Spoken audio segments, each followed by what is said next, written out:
Una pizca de creatividad y otra de investigación. En Caldo de Cultivo hablamos sobre procesos creativos junto a artistas, científicos y otros creadores que hacen cultura a fuego lento.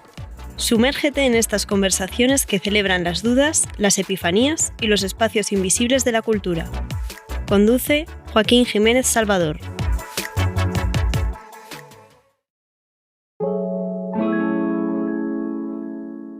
Hay ciudades que parecen hechas solamente de presente. Todo ocurre en la superficie, las calles, los edificios, el tránsito y las personas que van de un lugar a otro. Pero basta con excavar unos pocos metros para descubrir que una ciudad nunca empieza donde nosotros la vemos. Parte debajo del asfalto, donde siguen existiendo viejos cauces de ríos, muros coloniales, objetos olvidados, restos de casa y fragmentos de otras vidas. Cada generación construye sobre la anterior, y al hacerlo, no solo levanta nuevos edificios, también decide qué permanece visible y qué queda cubierto por nuevas capas de tierra. Cuando pensamos en patrimonio, solemos imaginar monumentos, vitrinas y edificios cuidadosamente restaurados, pero ¿qué configura lo que consideramos patrimonial? ¿Es solamente aquello que hay que proteger y conservar? ¿O la importancia de nuestro patrimonio está en la posibilidad de encontrarnos con él mismo? En Santiago tenemos un caso muy particular que pone en tensión estas preguntas. La historia del Museo de los Tajamares, un museo construido para proteger un hallazgo arqueológico que decenas después fue enterrado nuevamente para garantizar su conservación, con el museo y todo. En este capítulo vamos a abordar la historia del museo, pero muchas otras cosas. En este capítulo vamos a tratar sobre las historias de la ciudad que habitamos, de las memorias sobre las que caminamos todos los días sin saberlo y del papel que puede tener el arte cuando aquello que buscamos comprender ya no está frente a nuestros ojos.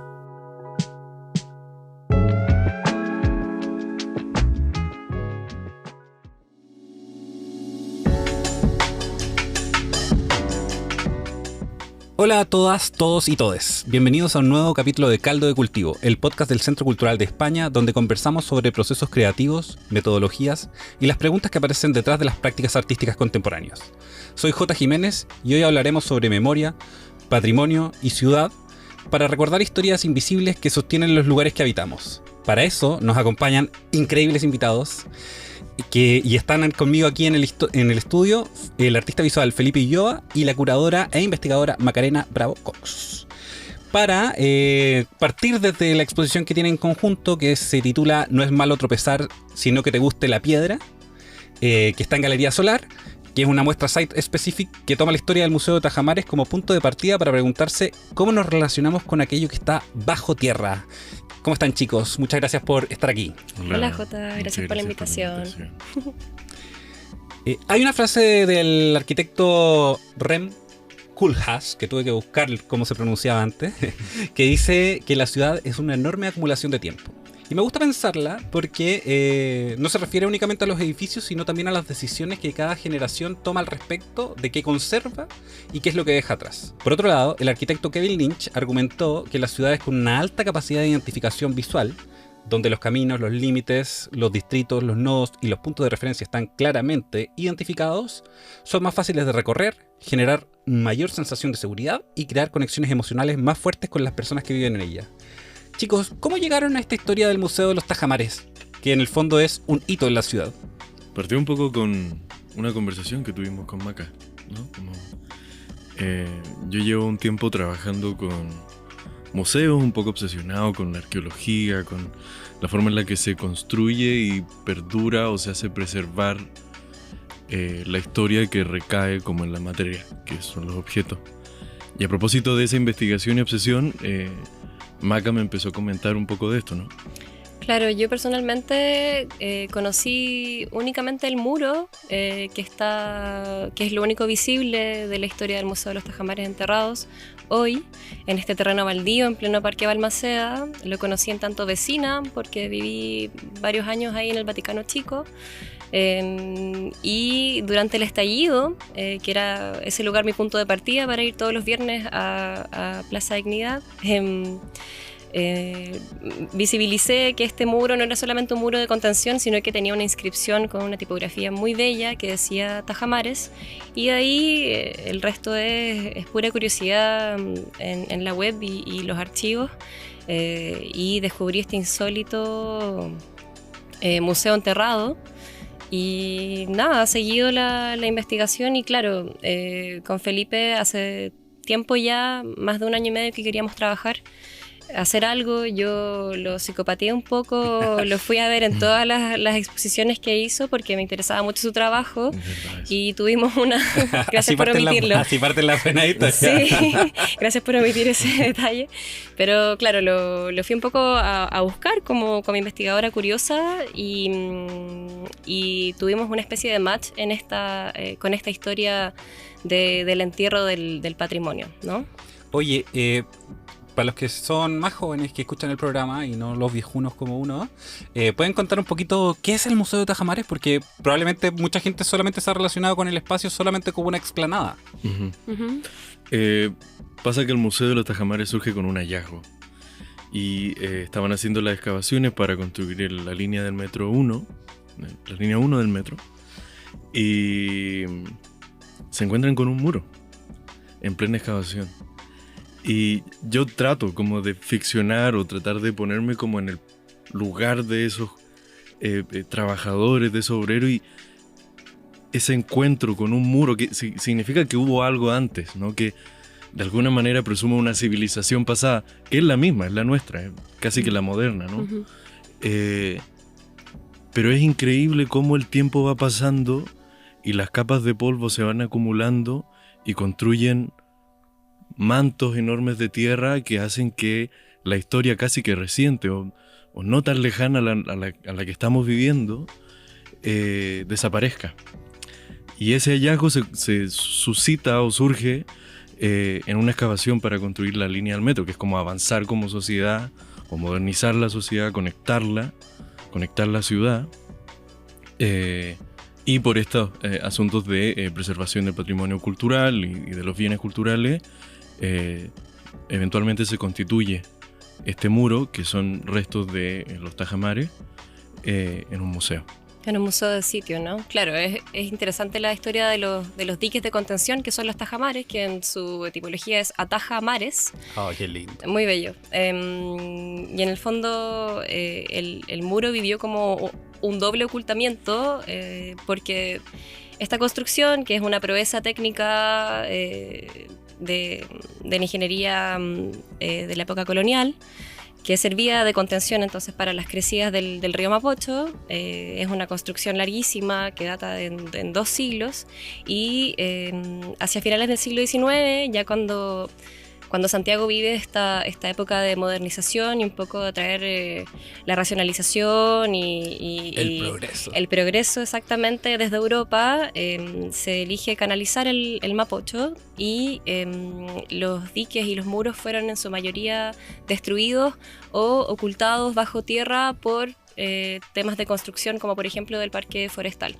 Entonces ya a finales del siglo XIX los tajamares fueron un poco ocultados y enterrados, ¿no? Entonces, claro, cuando se construye la línea 1 del metro, más específicamente a la altura de la estación Salvador, aparece este muro de 30-32 metros de largo intacto, una reliquia colonial, y agradecida ahí de las decisiones del equipo ingenieril, urbanístico, etcétera, político, en vez de destruirlo para poder darle continuidad a la línea, instauran este museo de sitio, que es en el fondo crear una contención patrimonial alrededor de un hallazgo arqueológico. Un museo contenedor para la contención. ¿Ya? Exacto. Creo que finalmente los tajamares terminaron atrapando más tiempo que otra cosa, como sobre todo por esto de haber quedado enterrados, quizás, como era un Mapocho distinto. Pero me interesaría saber también cómo migró esta idea para ustedes. ¿Por qué pasó de ser una investigación en relación a lo patrimonial a migrar hacia una transformación de una propuesta artística? Pasa que yo ahora estoy estudiando un magíster en investigación y creación de la imagen, Está en la Finis, ¿o no? Estoy estudiando la Finisterra. Finistierra, como le hemos dicho. Finistierra. Es que es hasta como... que lo mencioné porque me parece coincidente, ¿cachai? Como estáis trabajando muchas con un coincidencias. entierro. Sí, han habido varios encuentros Sí. bien particulares. Hace poco, de hecho, Pablo, que es el director de la galería, A quien le mandamos un cariñoso a quien le saludo. Sí, mandamos gracias, un Pablo. cariñoso y afectuoso saludo, se encontró con que el logo de Providencia es un tajamar. La exposición está en el conjunto en- habitacional Todas las edificio torres de Tajamar. Tajamar, claro. Es Sí, muy ya- raro eso. sí. Y que nos hemos dado cuenta como casi que encima. Como nos dimos cuenta muy tarde. Se les de que- aparecieron los tajamares igual que a los que excavaban. Exacto. Claro, exactamente. Y cómo surge ese diálogo entre, claro, como la cosa más de historiografía al arte. A mí me interesa mucho la historia, pero no soy historiador y siempre quise ser arqueólogo. De chico, medio con esa ficción de desenterrar dinosaurios. Yo creo que gran parte del mundo del arte ha tenido esa fantasía, como que la comparto. Yo Claro. leía un cuento que se llamaba La terrible niña saurio Ajá. y que era sobre lo mismo, ¿cachai? Como arqueólogos, dinosaurios, tu amigo con menos autismo. Es que es un mundo súper interesante. Fascinante. Y ahora me he dado cuenta que hay como tres opciones, al menos con los niños, que o eres astronauta, o eres arqueólogo, o futbolista. Yo era más del lado de la arqueología, y hace poco me acordé que cuando era chico enterraba mi juguete en el patio y lo esperaba un par de días y los desenterraba. Creo que esas intereses o ficciones, de alguna manera, y el ser artista ha sido querer un poco volver a eso. Es un poco más sincero, o más simple, si se quiere. O sea, la idea de poder tener una aproximación sensible a la investigación misma que Claro. están descubriendo. Al mismo tiempo es poder proporcionar otras formas de acudir o ver estos asuntos. Sí, también, solo como para cerrar, la propuesta que era el Museo de los Tajamares no solamente tenía este sector curatorial que divulgaba la historia de esta proeza ingenieril de la época de la colonia con el muro, sino que también contemplaba una sala de exposiciones temporales, que según lo que he leído era una sala dedicada a artistas emergentes.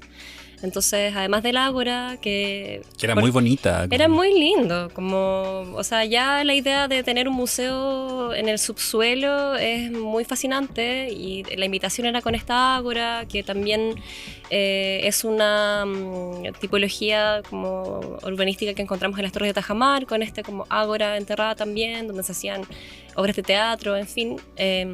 Me parece que también hubo conciertos también en las finales de los 90, los 2000, ahí en los Tajamares, o sea, en el Museo de los Tajamares. Entonces, pensando en esta pregunta que hacías tú, cómo lo llevamos a lo artístico, también creo que inconscientemente hemos un poco traído la historia no solamente del Museo de los Tajamares y de estos diques olvidados, sino que de las artes que pudieron presentarse en esos tiempos cuando existía el museo. Bueno, quienes no hayan visto la muestra que está en Galería Solar, la van a describir ahora sus propios artífices, ¿no? Pero se trata de un site específico bien particular. La vamos a mencionar para que puedan tener como la referencia de en qué se transformó esta investigación. Como Felipe, tú... Y también me gustaría incorporar una pregunta, como ¿qué fue primero? ¿Como apareció la imagen y después decidieron investigar sobre esto? ¿O la investigación los llevó a desarrollar una apuesta que sin duda ha sido una de las más interesantes en el último tiempo? Gracias por lo interesante. Sí, yo había asistido a un par de exposiciones e inauguraciones en Galería Solar y estaba bien obsesionado con el espacio, que el espacio yo creo que es de las galerías más bellas que debe haber en Santiago. De todas maneras. Es de las más pequeñas, pero las que proporciona tiene una conexión con el espacio urbano en el cual se sitúa. Es bellísimo, es una vitrina perfecta, está justo en una esquina, es precioso. Tiene un espíritu que no separa la galería del entorno, yo creo. Sí, que claro. como que eso lo hace bien particular. Se construye en relación a todo lo demás que pasa, Exacto. no es un espacio ajeno. Y claro, que sea una vitrina, a uno como artista en el momento en el que está exponiendo también, lo pone en un momento como de exposición, medio vulnerable, al mismo tiempo un acceso a la misma galería, aunque esté cerrada. Y más o menos que mi proceso se construye así, que es como obsesionarme con espacio y ver qué se puede hacer con esos espacios. Y ante la dinámica que está teniendo la galería, que era exhibir cosas dentro, me pareció interesante sacar a toda la gente que pudiera entrar del lugar y anularlo, de manera en la que nadie pudiera entrar y que la obra existiera ahí dentro y uno pudiera acceder a ella a través de lo que la caracteriza, que son los vidrios. Y ahí Maca hizo el contacto, ¿no? Claro, yo conozco a Pablo hace un tiempo ya y también soy ex vecina habitante de las Torres de Tajamar. Como Felipe coincido, es un espacio súper interesante y es un espacio que también se replica en su formato en algunas galerías de Santiago, que es este espacio vitrina, ¿cierto? Como cosas que se pueden observar solamente desde la afuera. Y además en Tajamar ocurre algo muy, muy genial, que bueno, además de estar rodeado de la peluquería Yamil, que es del 67, es originaria, como que nació con los Tajamares, y del otro lado el Teletrack con sus habitantes. Además, Tajamar no es un espacio cerrado, no como otros conjuntos habitacionales que son como de más difícil acceso. Tajamar está un poco al paso. Si uno quiere, por ejemplo, ir desde Providencia hasta el río, el otro lado, hasta el Monte Carmelo, uno podría atravesar por Tajamar. Entonces, me gusta concebir el espacio como una galería al paso, como parte de tu recorrido. Entonces, un poco también creo que coincidimos con Felipe en esta fascinación por el site specific. Él desde la práctica y yo desde la investigación y desde la simple fascinación, vuelvo a repetirlo. Personalmente quedé muy marcada cuando tuve la ocasión de poder visitar la Dia Beacon en Nueva York, que es una ex fábrica de galletas que se convirtió en un gran museo de site specific, de instalaciones, con cosas de Richard Serra, de Heiser, o sea, un sinfín de artistazos, y ahí quedé muy marcada por el tema del site specific, de esta cosa del sitio, del arte específico pensado para el lugar. Y ahí volvemos como a las historias que se repiten, ¿no? Como pensando en el Museo de los Tajamares como un museo de sitio, también nosotros proponiendo esta instalación pensada para este espacio de 12 metros cúbicos, y también me gusta pensar esta exposición y esta propuesta como un doble ánimo específico, si lo puedo decir, no solamente dentro del espacio expositivo, sino que también dentro del territorio, ¿cierto? Considerando en relación al contexto histórico de los museos de los Tajamares a pocas cuadras hacia el poniente. Claro, como la instalación conversa directamente con lo que tiene en su inmediación. Exacto. Y para los que no les haya quedado claro, no tengan referencias todavía de la exposición, No la hemos descrito. Hay que decir que lo de los metros cúbicos es particularmente importante, ¿ya? Porque son metros cúbicos y no metros cuadrados, ya que la exposición, bueno, ya creo que te toca a ti decirlo, consiste en... llenamos la galería de tierra. Una locura, pero así llena hasta arriba. Es una escultura vertical, claro, de tierra. Es una escultura vertical de tierra y que básicamente era complicarse la vida con ver cómo resolver esto. Porque claro, tú preguntaste cómo había surgido y creo que llevo un poco menos de un año con esa imagen en la cabeza de querer ver ese espacio lleno de tierra y no saber cómo resolverlo. Pasa que yo estudié arte nada más, soy artista con mención en escultura, pero no tengo conocimiento alguno de arquitectura ni de cómo se relacionan los materiales más allá de mi práctica y de todos los incontables errores que he tenido atrás. De llevarlos al choque, básicamente. Claro, de ver hasta dónde aguantan.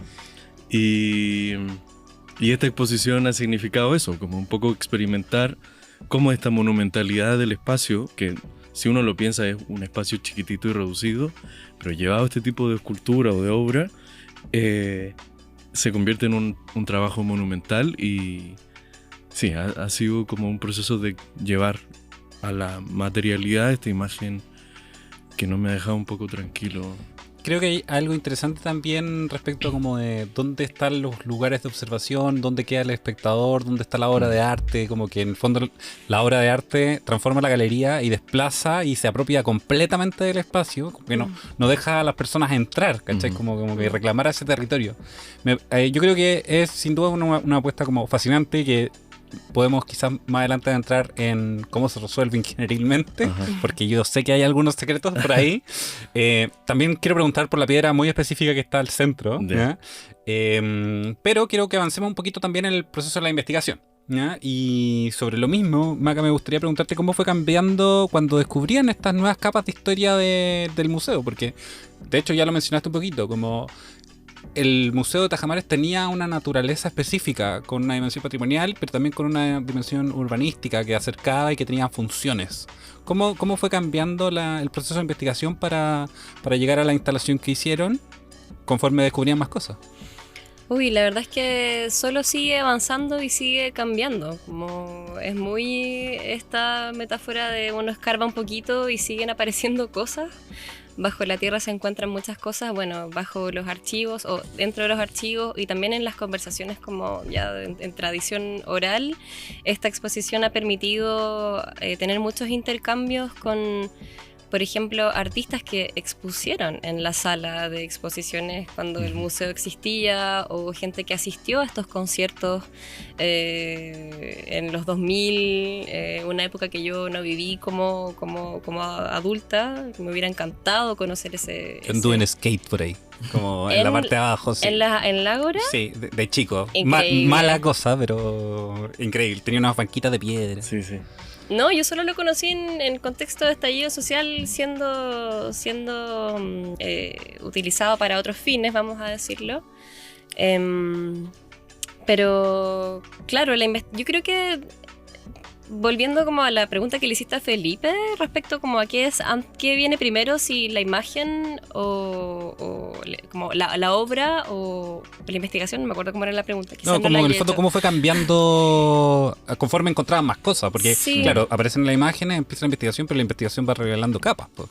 Sí, es que siento que es una instalación que permite muchas capas y mucha investigación y mucha narrativa, y eso me doy cuenta en las entrevistas que hemos podido dar o las conversaciones en las que hemos estado. Me doy cuenta de cómo van acumulándose capas y capas de narrativa, y sí, como no sé, siento que es un puntapié inicial para una investigación más profunda. ¿Fue cambiando hacia dónde querías llevar, por ejemplo, el relato curatorial de la misma? Como desde lo patrimonial a una cuestión, no sé, más social o... Eso es muy interesante porque, por ejemplo, claro, cuando hablamos de curatoría, o al menos en la experiencia que yo he tenido profesional, para mí la curatoría siempre viene desde una investigación previa, una investigación profunda, un intercambio. Yo soy de las historiadoras que trabaja con los artistas vivos. Hay como para mí dos historiadores, los que les gustan los artistas muertos y los vivos. A mí me gusta el desafío, todo tiene desafío por supuesto, pero me gusta el desafío de trabajar con una opinión, alguien que me pueda como no solamente estar guiando, sino que diciendo que lo que estoy diciendo son puras pachotadas, por ejemplo. Entonces, una curatoría acompaña un proceso de investigación y se vuelve, por ejemplo, en una exposición o en una publicación. Acá solo estábamos conversando desde hace mucho tiempo en relación a este proyecto y la verdad es que no sé cómo opera. Es mi primera experiencia haciendo curando, entre comillas, un site specific y... no sé si me siento realmente como curadora de esta exposición porque como es solamente una instalación tiene más que ver como con la investigación, y justamente a la hora de, por ejemplo, escribir el texto curatorial,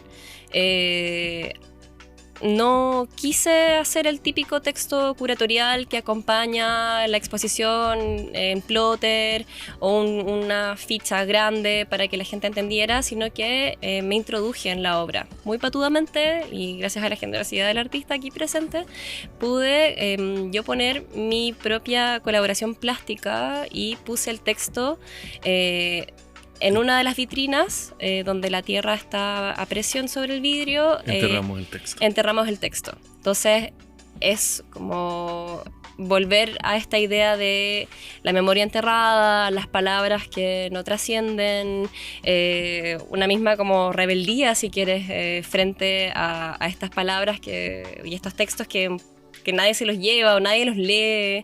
Es un poco un juego también. Y es interesante porque de alguna manera creo que lo interesante que sucede como en el ámbito artístico general es que pareciera que uno tiene que leer algo para ver algo. En este caso, eso que se tiene que leer está relacionándose directa y materialmente con lo que hay que ver. Es otra forma de lectura de la obra, o una parte de la... Y al mismo tiempo la obra se la come. O sea, claro. Lo que sucedió con los textos fue que primero se llenaron como de humedad y se han ido arrugando. En un momento un texto que era el que decía los aspectos más técnicos, ya no existe. Se devoró completamente. Sí. O sea, se convirtió como en barro y ya no se lee nada.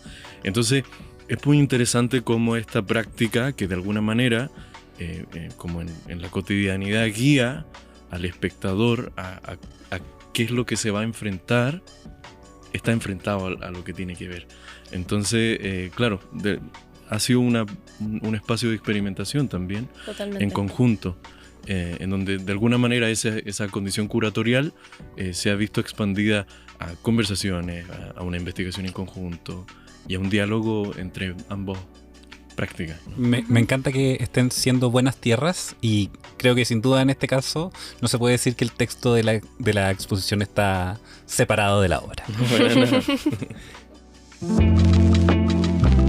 Walter Benjamin decía que la memoria se parece más a una excavación que a una fotografía. No basta con mirar la superficie, hay que remover capas y volver sobre ellas. Aceptar que cada hallazgo modifica la lectura de todas las anteriores. Quizás el arte haga exactamente eso. No recupera el pasado, excava nuevas preguntas sobre él.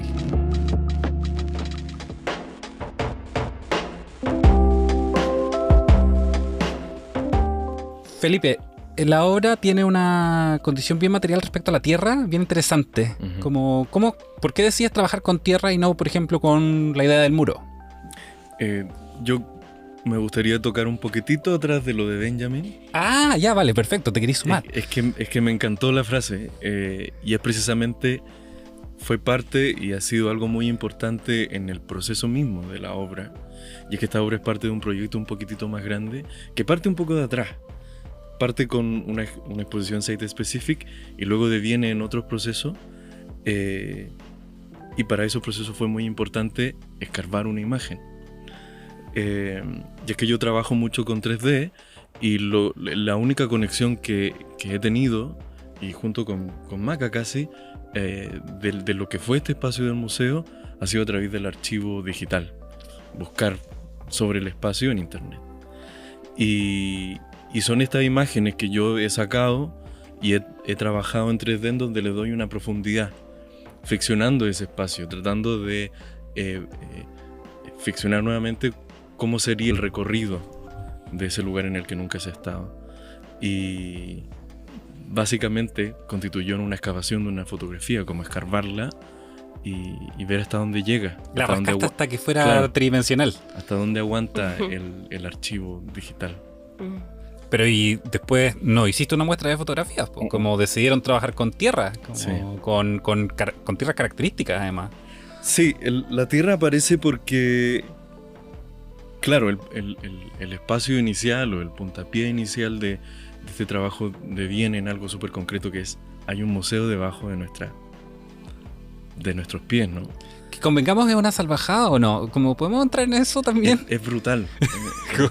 Como insólito. Sí, porque me acuerdo que tú me mostraste unas fotos increíbles de la Guerra Civil Española, en donde protegían las esculturas o los monumentos contra las bombas y las llenaban de sacos de arena. Claro. Entonces se vuelven como unos monumentos de sacos de arena. Pero eso está en superficie igual, y es como medidas de protección y son visibles. En el fondo aquí lo que está en juego es que una vez que se entierran para conservarse, devienen invisibles igual. Y eso sí. ahí a mí me sigue dando vueltas. Es que sí, eso es para reventarse la cabeza. Yo haber encontrado o sido parte de este hallazgo ha sido como un una explosión de muchas cosas que me interesan un montón. O sea, lo comentábamos hace un par de días, que es como las pirámides mayas, aztecas, en su momento parecían montañas y estaban llenas de vegetación. Empezaron a excavarlas y se dieron cuenta que eran edificaciones de una cultura pasada.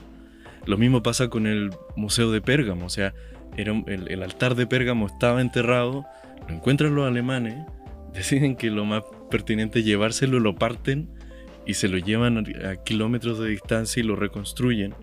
Esto básicamente está como en ese espacio intersticial, pero también preguntándose no por el lugar, sino por lo que cubre el lugar.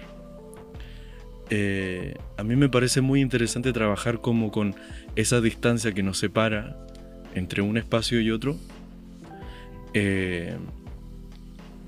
que es la Tierra.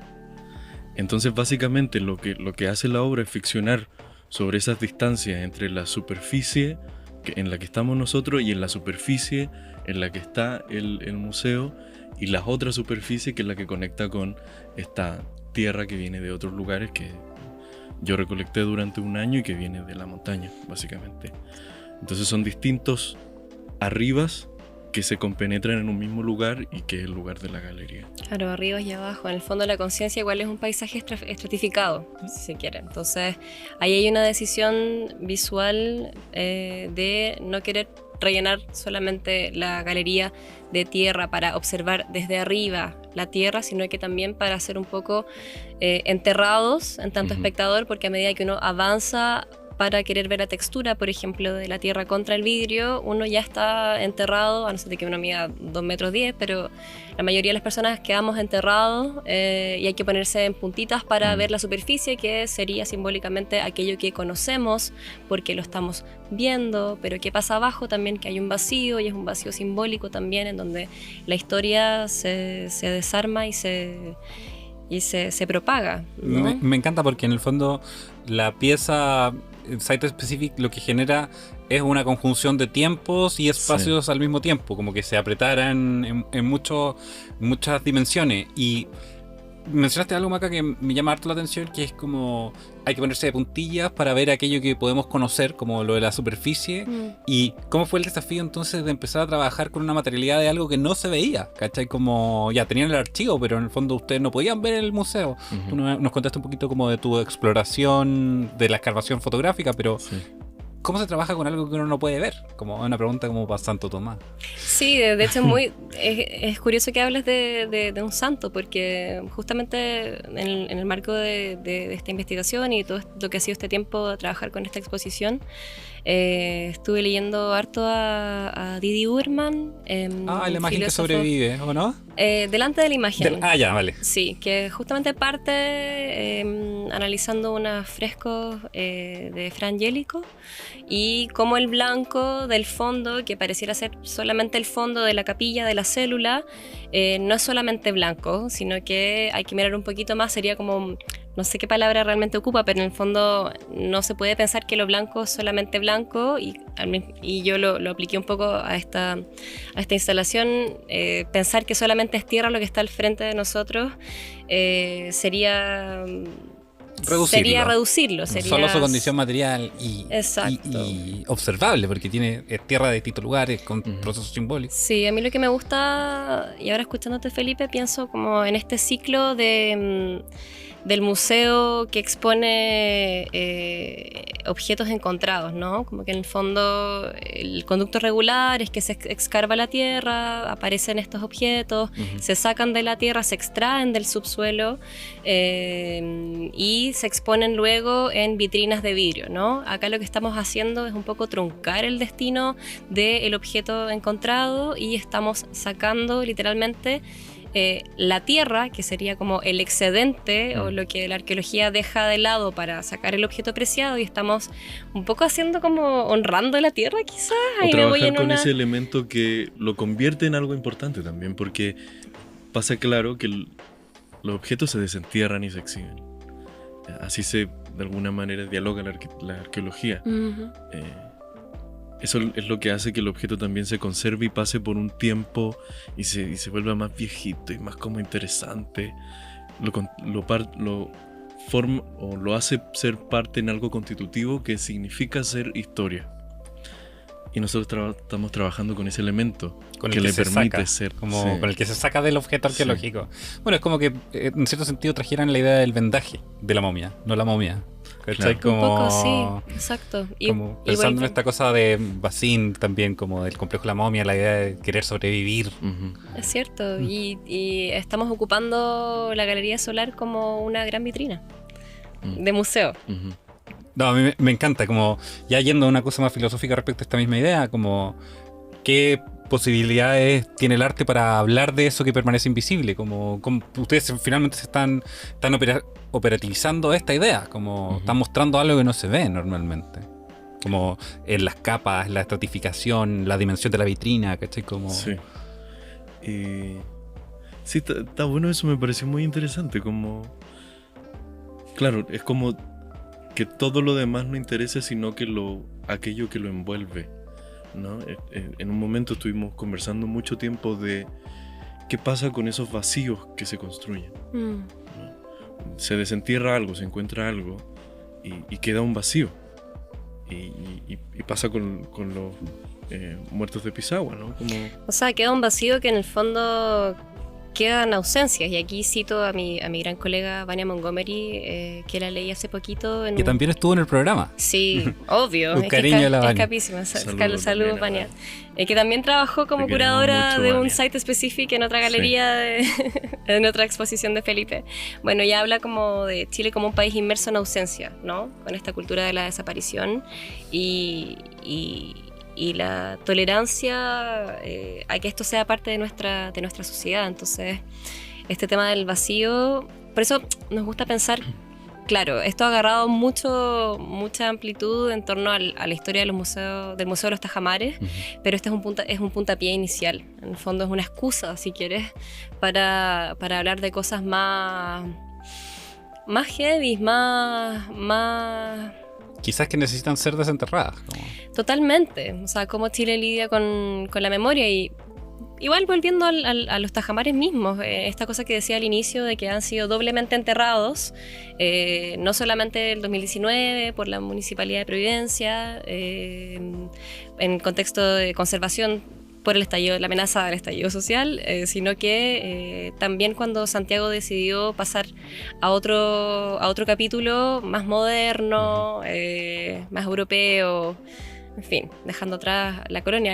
Hay unas investigaciones que están llevando a cabo historiadores y arquitectos de la UDP en torno a qué pasa con la historia de las personas que participaron en la construcción de los muros de los Tajamares. No solamente fue como en el caso del puente Calicanto, hecho por trabajos forzados, por prisioneros, sino que en el caso de los Tajamares, ya que eran 33 cuadras de extensión, se tiene que haber utilizado, o sea, tienen que haber participado no solamente presos, sino que también indígenas, mestizos, y en eso los saberes indígenas que han sido también ocultados dentro del relato y del archivo oficial de la construcción de los Tajamares. Entonces es infinita la cantidad de capas que existe en torno a esta memoria, ¿no? Bueno, esconder o enterrar algo siempre es enterrar más de una cosa, supongo. Y creo que es importante que sean investigaciones y muestras como la de ustedes, porque desenterrar esos vacíos también son los espacios que permiten la sobrevivencia. Pensemos que cuando uno está con el agua hasta el cuello, si encuentra un pequeño vacío en el techo, probablemente lo va a agradecer.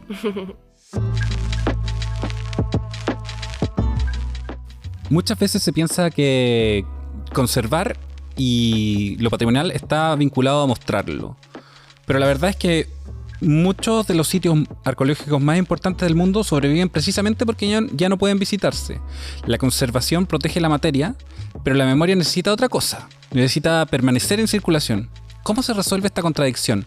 Está difícil porque si uno piensa, por ejemplo, en los ejercicios de Mussolini, que trató de sacar muchas cosas de abajo de la tierra, dieron a Italia una identidad como bien de rescate. Sin embargo, sabemos que lo hizo. Y entonces existen contradicciones entre sacar, enterrar, mostrar y proteger. Quizás conservar no se trate en realidad de una decisión exclusivamente técnica. quizás también tenga que ver con una decisión cultural y muchas veces sea una decisión política. Cada vez que una sociedad decide restaurar, que financia para volver visible algo o dejarlo afuera, también está construyendo un determinado relato sobre sí misma. Bueno, es importante que me cuenten ahora cómo ha cambiado su visión del Muro de los Tajamares. Como cuéntenme un poquito, que a raíz de la investigación que han tenido, como sin duda se ha convertido en mucho más que un muro, más que una tecnología. Yo me he dado cuenta de la dimensión de la Tierra, como que es algo inabarcable. Es heavy, un poco, me voy a alejar un poco, pero es heavy la práctica artística, como uno trabaja con las ideas y al mismo tiempo tiene que tratar de dialogar con la materia.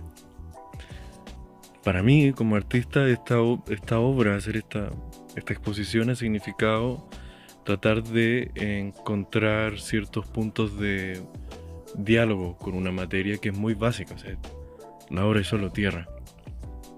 Y mediante ella tratamos de poner en diálogo recursos históricos, entender que la tierra no es solo tierra y que pasan muchas otras cosas. Es de alguna manera el origen de la vida, ¿no? Como es de donde nosotros partimos, es lo que pisamos. Y creo que entender esa dimensión ha sido muy importante y a ratos frustrante y a ratos un poco de alegría, y vuelve a ser un poco frustrante. Pero en relación a los tajamar, yo creo que es interesante también darse cuenta o tener una perspectiva de cómo el país, particularmente en Chile, se dialoga con la historia, ¿no? Cómo se conserva, cómo se preserva. Y es que también fue un tema de una discusión constante con Maca, y es que este lugar ahora está bajo tierra, que de alguna manera ejerce un cierto tipo de arqueología programada, porque a partir de esto mucha gente ha dicho como, sí, hay que desenterrarlo, y ver eso yo creo que debe ser increíble, como el proceso de desenterrar algo, pero unos kilómetros más adelante están estos restos en superficie, todos grafiteados, uno no sabe mucho de qué son. Sí, de hecho, cuando venía para acá, al Centro Cultural España, pasé por el terreno baldío y pensaba, claro, en tantas cosas que han pasado también durante la exposición, porque la última vez que estuve ahí en la galería, pasaron unos chicos, unos lolos, muy jóvenes, que no tenían idea de lo que había pasado, de que existía el Museo de los Tajamares. Entonces ahí les expliqué y todo, y estaban alucinando con estas fotos que aparecen en la web, ¿no? Como de esta ágora increíble. Y volviendo al tema del terreno baldío, claro, como pienso en un investigador marroquí, el Wabli, que tiene mucha investigación en torno al desierto y a la arena, como en su potencial de archivo y de desarchivo, en el fondo, que con el viento va desenterrando cosas y va ocultando otras cosas. Es como un archivo vivo, y bueno, la tierra tiene por supuesto otras materialidades y vuela menos que la arena, pero en este texto este investigador habla del desierto hoy como también un lugar recoleto, como un basural, como un depósito nuclear, un depósito químico, como grandes espacios abiertos de los que no tenemos como demasiada injerencia y que están abandonados por ejemplo, pienso en el Sahara, ya me fui para otro lado, pero pienso que te vayas para otro lado, está bien, de eso se trata este programa. Pero tengo un punto, que en el fondo este terreno baldío donde no pasa nada, pero porque tampoco puede pasar demasiado, porque abajo yace patrimonio, es como un literal no man's land aquí en pleno Parque Balmaceda, porque ni siquiera está amononado con una placa. Bueno, a Chile no le gustan mucho, o le gusta cierto tipo de placa conmemorativa, pero no está ni hermoseado, ni está tampoco señalado que esto está en proceso de volver a... un espacio súper liminal. O sea, es un espacio liminal en pleno parque que podría perfectamente hacer parte del parque, pero tampoco lo está. Entonces es muy extraño lo que como visualmente ocurre en el tránsito de ese lugar. Justamente a propósito de eso, estamos planteando como artista, curadora y desde Galería Solar, ciertos recorridos durante el transcurso de esta exposición que comiencen desde ese terreno baldío, desde ese sitio eriazo, y caminar hacia la Galería Solar, donde termina como esta instalación. Es bien interesante lo que relatas respecto como este terreno baldío, no tierra de nadie, que también fue en parte la realidad que tuvo mucho el museo antes de ser enterrado incluso. También hay que como mencionarlo. Yo comenté antes que habían dado un skate por ahí, pero recuerdo también el museo muchas veces cerrado, como las pasarelas que no se podían acceder. 2003 clausuró ese museo. museo. Entonces también hubo un momento donde no estuvo enterrado y existía una dimensión como de esa, hablemos que una entidad patrimonial, ¿cachai? Como donde también tenía una condición bien liminal y bien como dejada, por así decirlo. Y en base a esa misma idea, como creo que surge la pregunta inmediatamente de ¿cómo se diferencia conservar algo versus como hacerlo memoria? ¿Cachai? Como que creo que es algo que hablan harto ustedes en la muestra, o que por lo menos son líneas que aparecen rápidamente, como cómo releváis algo desde sus condiciones materiales para construir memoria, no solamente como para guardar la medallita de oro, porque bueno, no podéis guardar una medallita como guardáis un museo, ¿cachai? A mí me gusta mucho la pregunta porque de alguna manera pone énfasis en unos conflictos que son actuales, ¿no? Como hoy en día y muchos gobiernos están poniendo en sus parrillas programáticas o en sus intereses casi que centrales poner el énfasis en la devolución de bienes culturales extraídos de distintos lugares. A ustedes le estamos hablando ingleses.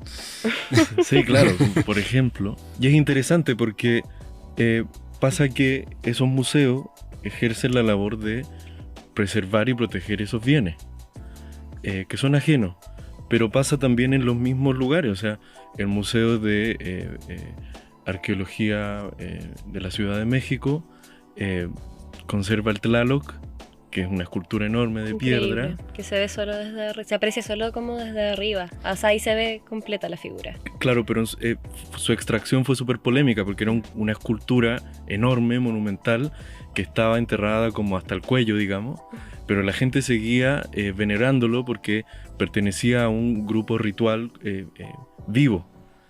Pero al sacarlo se convirtió en una arqueología. Sí. En ese momento estaba activo. El hecho de que un museo preserve objetos significa que de alguna manera lo extirpa de su actividad, ¿no? Los convierte en parte de la historia cuando están haciendo historia. Cuando son parte de una cotidianidad. Entran como en un proceso de criogenización medio Walt Disney. No, es una cristalización, sin duda. Como... Claro, están en una suspensión. Entonces es muy raro, como de pronto también es interesante la pregunta es, ¿necesitamos preservar las cosas? Me gusta eso porque en el fondo podríamos pensar que quizás una política de protección también puede convertirse en una política de olvido, como de desintegración de lo simbólico. O sea, es que es como el gran paradigma de la restauración, yo creo. Lo pienso dos casos, uno internacional y uno acá situado. Pienso, por ejemplo, en la Revolución Francesa y en lo que hicieron con las cabezas de los reyes que decoran todo el frontis de Notre Dame.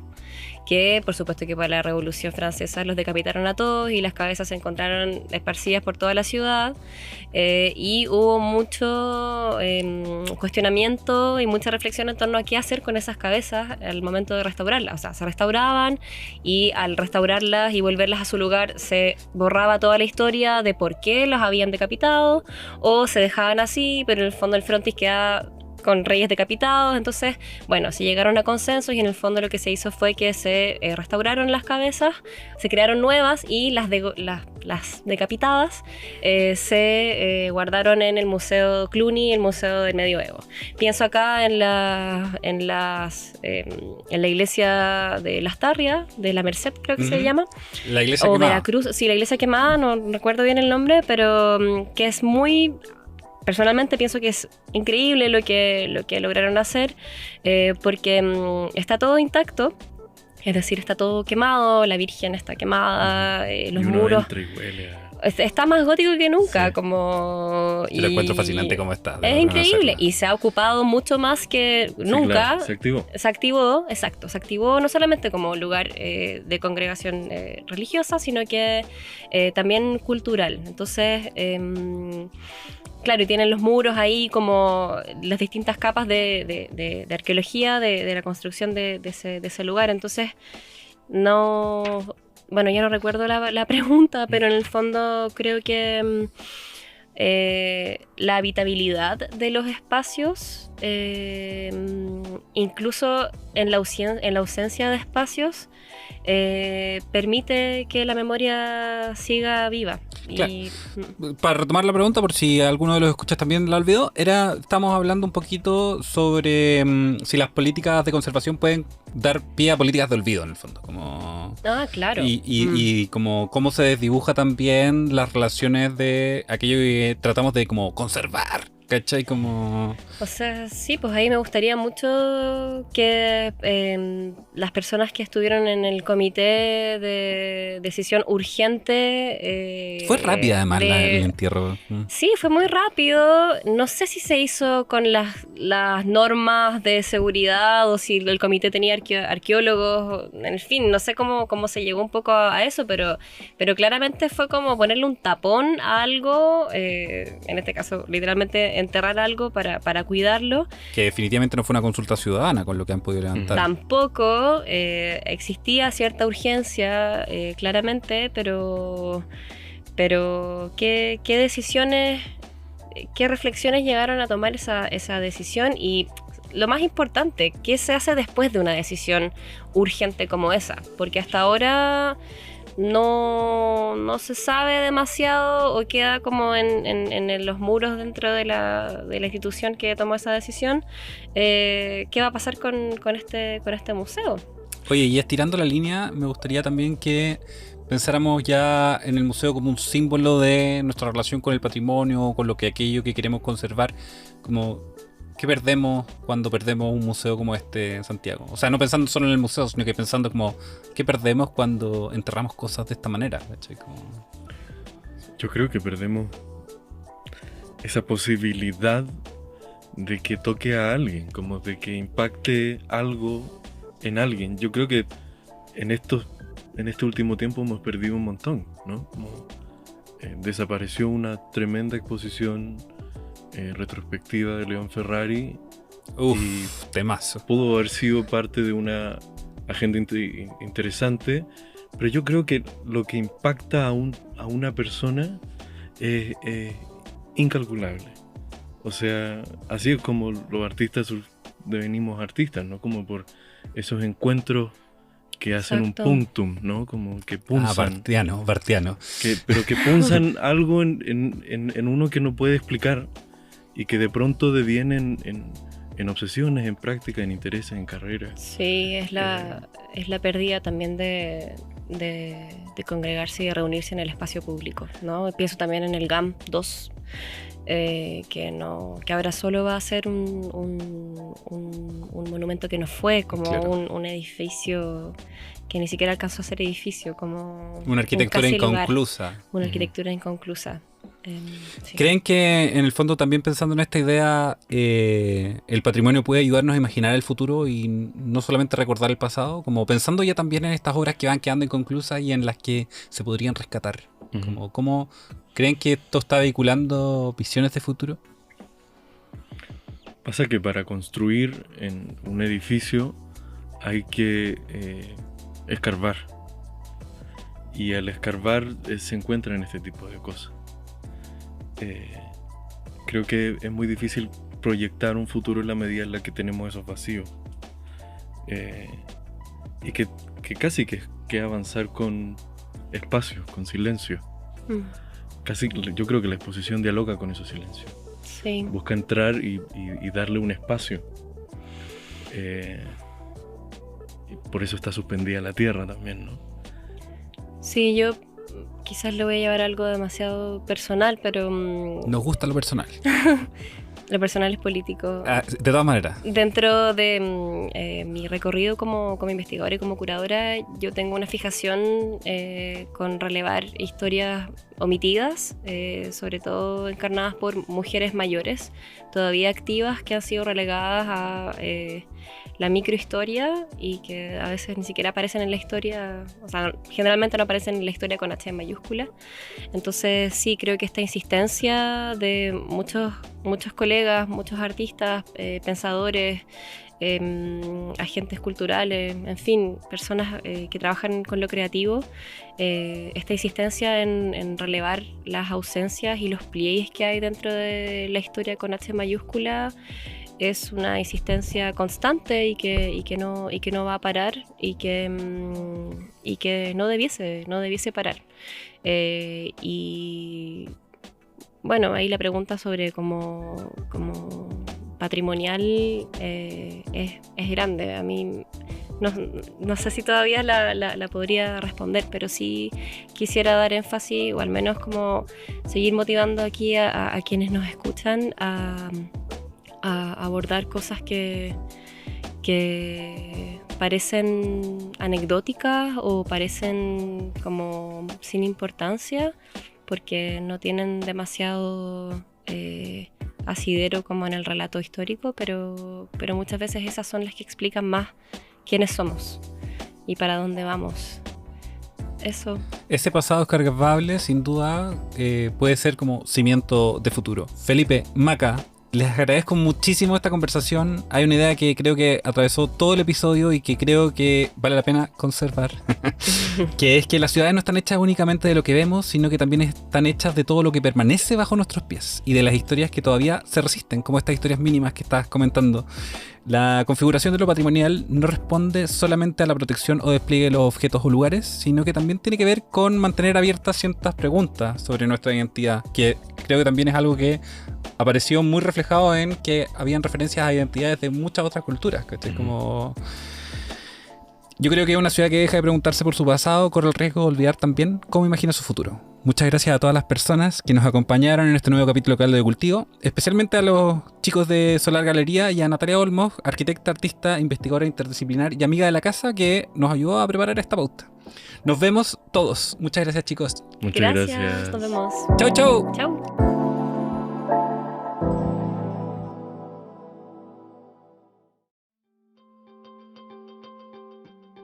Esta producción sonora fue realizada en los estudios de Radio Inventada del Centro Cultural de España en Santiago. Las opiniones vertidas en este programa son de exclusiva responsabilidad de quienes las emiten y no representan necesariamente el pensamiento de Radio Inventada o el Centro Cultural de España en Santiago. Editor general de Radio Inventada, Joaquín Jiménez Salvador. Postproductor, Fabián Flores Corbalán. Todos los derechos reservados.